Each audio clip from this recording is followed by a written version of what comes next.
नमस्कार। दोपहर समाचार में आपका स्वागत है।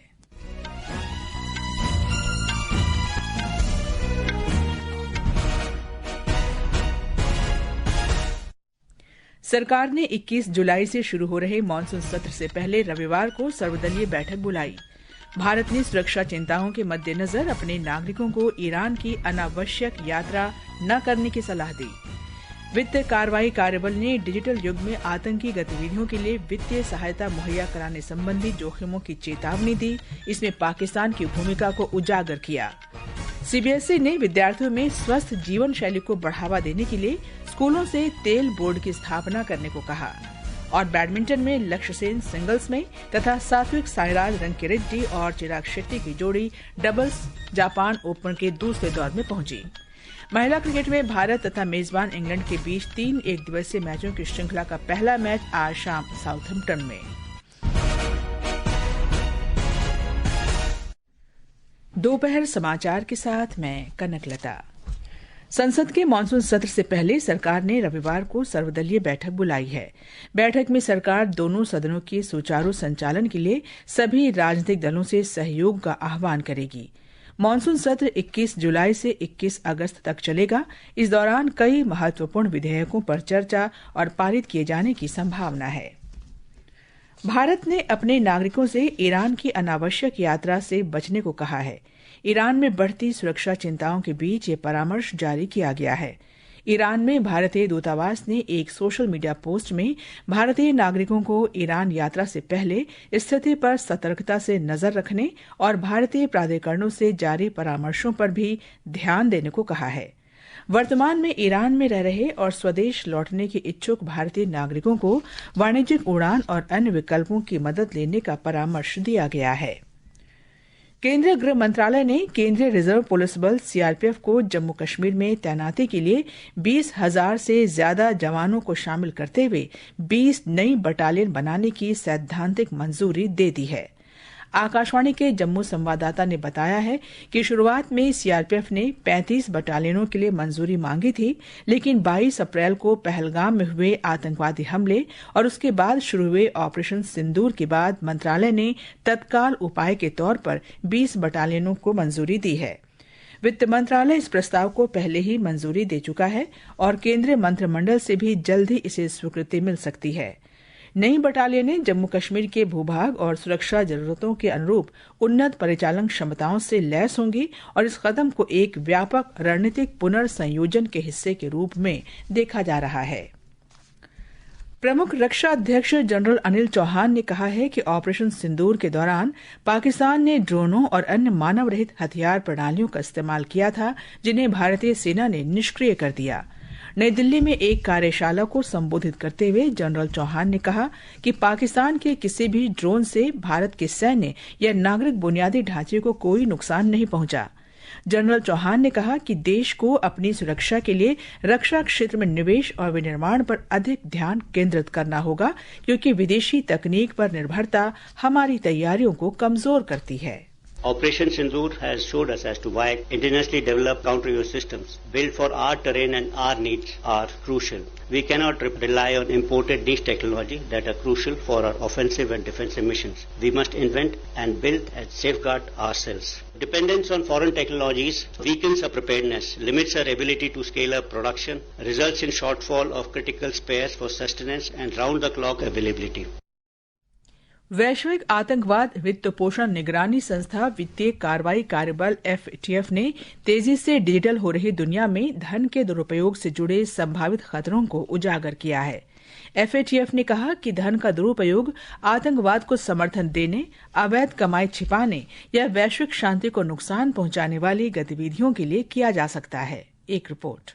एफएटीएफ ने इस वर्ष प्रकाशित अपनी 2 रिपोर्टों पर भी प्रकाश डाला है, जो जटिल वित्त पोषण प्रसार और प्रतिबंधों की अवहेलना तथा आतंकवादियों को धन पहुंचाने के जोखिमों से संबंधित है। एफएटीएफ ने कहा कि इन रिपोर्टों में उन्नत तरीकों को व्यापक रूप से शामिल किया गया है, जिनमें प्रतिबंधित व्यक्तियों और संस्थाओं की पहचान छिपाने के लिए लाभकारी स्वामित्व की जानकारी में हेरफेर, आभासी संपत्तियों और क्रिप्टो करेंसी का दुरुपयोग, और अंतर्राष्ट्रीय नियमों को दरकिनार करने के लिए समुद्री क्षेत्रों और शिपिंग उद्यमों का लाभ उठाना शामिल है। इस बीच भारत द्वारा प्रस्तुत एक मामले के अध्ययन में दक्षिण एशियाई क्षेत्र में पाकिस्तान के सरकारी स्वामित्व वाले राष्ट्रीय विकास परिसर से उत्पन्न होने वाली प्रसार संबंधी चिंताओं को उजागर किया गया है। इस परिसर पर प्रसार वित्त पोषण संबंधी चिंताओं के कारण कई देशों में प्रतिबंध लगा हुआ है। इसमें कहा गया है कि प्रसार वित्त पोषण के लिए पाकिस्तान इस क्षेत्र में उच्च जोखिम वाला क्षेत्र बना हुआ है। अनुपम मिश्र, आकाशवाणी समाचार, दिल्ली।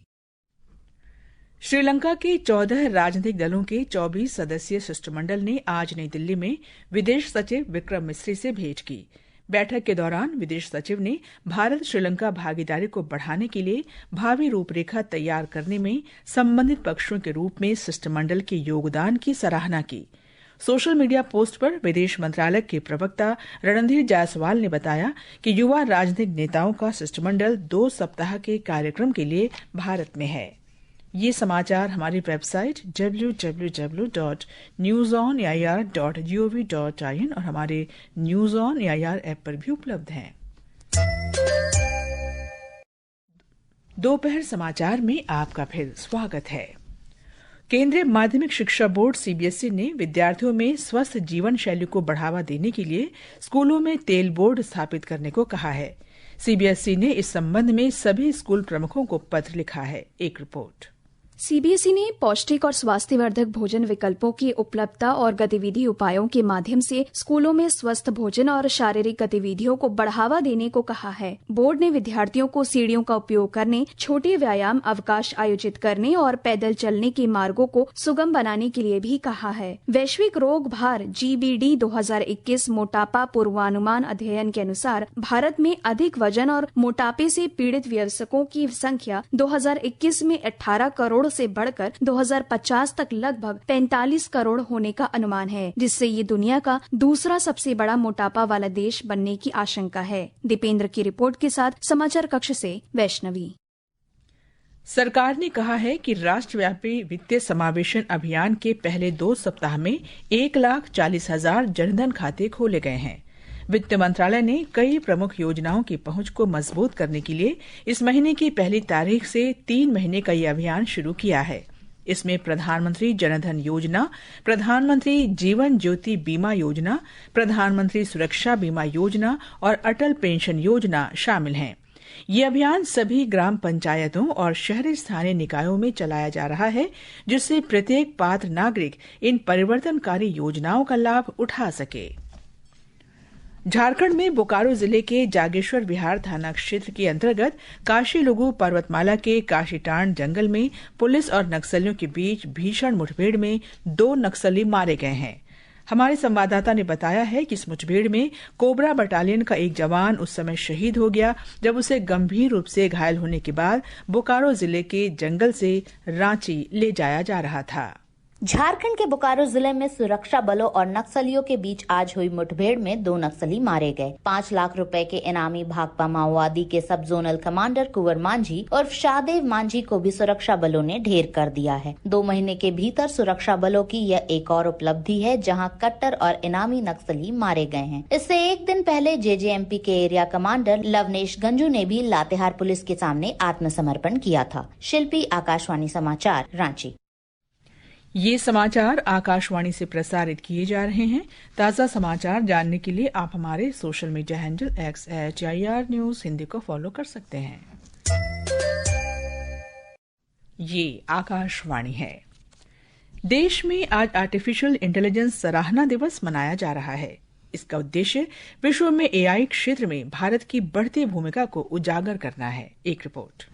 कृत्रिम बुद्धिमत्ता अर्थात आर्टिफिशियल इंटेलिजेंस के माध्यम से आज स्वास्थ्य सेवा, शिक्षा, कृषि, शासन और उद्योग जगत में बड़े बदलाव हो रहे हैं। सरकार का सभी के लिए AI और AI के लिए राष्ट्रीय रणनीति का उद्देश्य आर्टिफिशियल इंटेलिजेंस के उपयोग से न केवल आर्थिक विकास बल्कि जीवन को बेहतर बनाने, समावेशिता सुनिश्चित करने और समानता को बढ़ावा देना भी है। AI क्षेत्र को और विकसित करने के लिए सरकार ने स्किल इंडिया AI पोर्टल, राष्ट्रीय AI कौशल कौशल कार्यक्रम और AI युवा बूट कैंप जैसे कार्यक्रम शुरू किए हैं। इनके माध्यम से छात्रों और श्रमिकों को व्यावहारिक प्रशिक्षण और प्रमाणन प्रदान किया जाता है। व्यावसायिक केंद्र भी पारंपरिक उद्योगों को बढ़ावा देने के लिए AI उपकरण अपना रहे हैं। समाचार कक्ष से मनोज।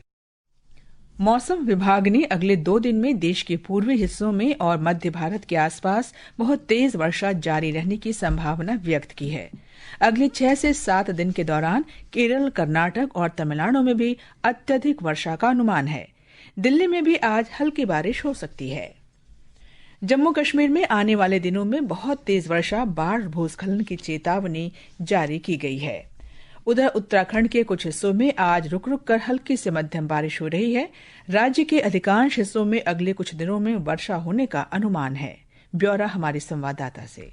नैनीताल, चमोली, बागेश्वर, पौड़ी, देहरादून, टिहरी और रुद्रप्रयाग समेत कई जिलों में अगले कुछ दिनों तक गरज चमक के साथ हल्की से मध्यम बारिश की संभावना है। इस दौरान कहीं कहीं भारी से बहुत भारी बारिश की चेतावनी भी जारी की गई है। मौसम विभाग के अनुसार पर्वतीय इलाकों में भूस्खलन की घटनाएं होने के साथ ही कुछ स्थानों पर 30 से 40 किलोमीटर प्रति घंटे की रफ्तार से झोंकेदार हवाएं भी चल सकती हैं। मौसम विभाग ने संवेदनशील क्षेत्रों में रहने वाले लोगों को सतर्क रहने का आह्वान किया है। साक्षी सिंह, आकाशवाणी समाचार, देहरादून।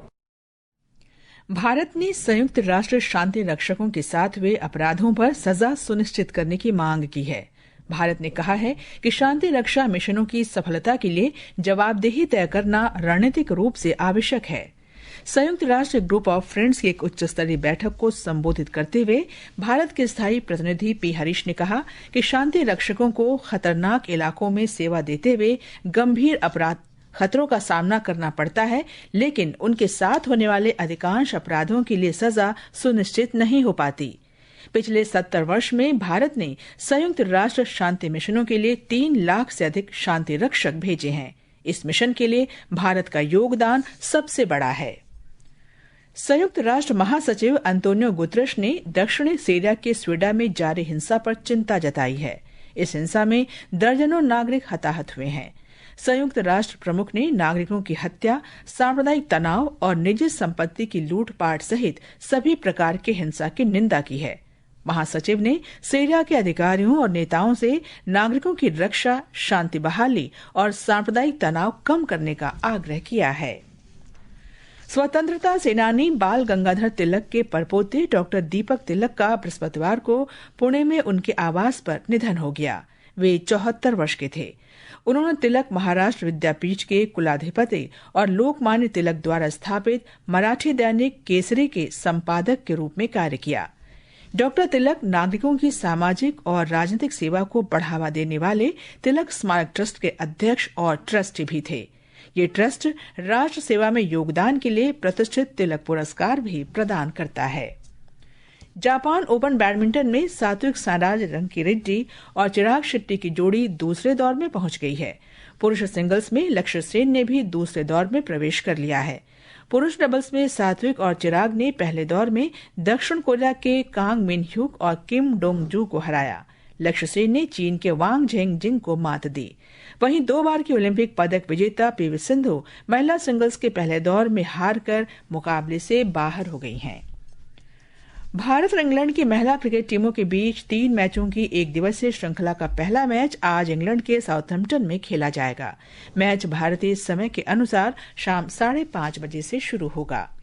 घरेलू शेयर बाजार आज दोपहर के कारोबार में लगभग स्थिर रहा। अंतिम समाचार मिलने तक सेंसेक्स 24 अंक की बढ़त के साथ 82,596 और निफ्टी 8 अंक की बढ़त के साथ 25,200 पर था। अंत में मुख्य समाचार एक बार फिर। सरकार ने 21 जुलाई से शुरू हो रहे मानसून सत्र से पहले रविवार को सर्वदलीय बैठक बुलाई। भारत ने सुरक्षा चिंताओं के मद्देनजर अपने नागरिकों को ईरान की अनावश्यक यात्रा न करने की सलाह दी। वित्तीय कार्रवाई कार्यबल ने डिजिटल युग में आतंकी गतिविधियों के लिए वित्तीय सहायता मुहैया कराने संबंधी जोखिमों की चेतावनी दी। इसमें पाकिस्तान की भूमिका को उजागर किया। सीबीएसई ने विद्यार्थियों में स्वस्थ जीवन शैली को बढ़ावा देने के लिए स्कूलों से तेल बोर्ड की स्थापना करने को कहा। और बैडमिंटन में लक्ष्य सेन सिंगल्स में तथा सात्विक साईराज रंकीरेड्डी और चिराग शेट्टी की जोड़ी डबल्स में जापान ओपन के दूसरे दौर में पहुंची। महिला क्रिकेट में भारत तथा मेजबान इंग्लैंड के बीच 3 एकदिवसीय मैचों की श्रृंखला का पहला मैच आज शाम साउथहैम्पटन में। इसके साथ ही दोपहर समाचार का ये अंक समाप्त हुआ। नमस्कार।